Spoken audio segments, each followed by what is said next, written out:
আসসালামু আলাইকুম সবাইকে। আশা করি সবাই ভালো আছেন।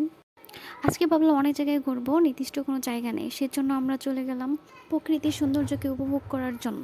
আর সেজন্য চলে গেলাম মাওনা থেকে কালিয়াকৈরের যে রাস্তাটা, তো ওই রাস্তাটা আমার কাছে অনেক বেশি ভালো লাগে। রাস্তার দুই পাশে হচ্ছে কচারি বন, দেখতে সত্যি অনেক বেশি সুন্দর লাগে। আপনারা চাইলে আসতে পারেন। আর আমরা যখন যাচ্ছিলাম প্রচুর বাতাস ছিল, আর আমার অনেক বেশি ভালো লাগতেছে। রোদ, বাতাস, হালকা বৃষ্টিও ছিল। আসলে আমাকে দেখেই বোঝা যাচ্ছে যে প্রচুর বাতাস ছিল আর অনেক বেশি ভালো লাগতেছিল। আসলে এরকম ওয়েদারে কোথাও গেলে সবারই মন ভালো লাগে। কালিয়াকৈরের বড়ুইবাড়ি বাজার থেকে একটু দক্ষিণে আসার পর আসলে এই বিলটা দেখতে সত্যিই অসাধারণ সুন্দর। এখন হচ্ছে অনেক বেশি বাতাসের কারণে পানিগুলা দুলতেছে আর এগুলা দেখতেও অনেক বেশি ভালো লাগে।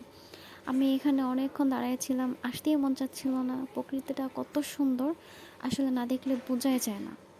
আর এখানে দেখা যাচ্ছে কলার বেলা, এটা দিয়ে মনে হয় মাছের খাবার দেওয়া হয়। রাস্তার দুই পাশে হচ্ছে পানি এরকম, আর মনোমুগ্ধকর হাওয়া, আর পরিবেশটা এত বেশি সুন্দর যে কেউ দেখলেই প্রেমে পড়ে যাবে।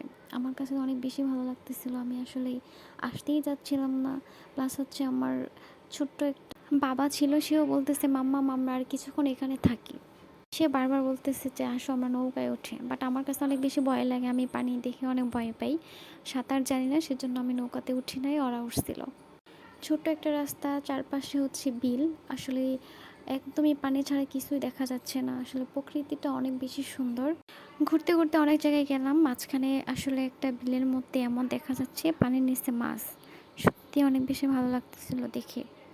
এই যে নৌকাগুলো আমার কাছে, আমার ভালো লাগতেছিল, মন চাচ্ছিল উঠি, কিন্তু ভয় লাগতেছিল যদি আবার কিছু একটা হয়, ডুবে ডুবে যায়। সাঁতার জানি না, সেজন্য আর ওঠা হয় নাই। আর আমার ছোটো বাবা বলতেছে হাই, সবাই লাইক করে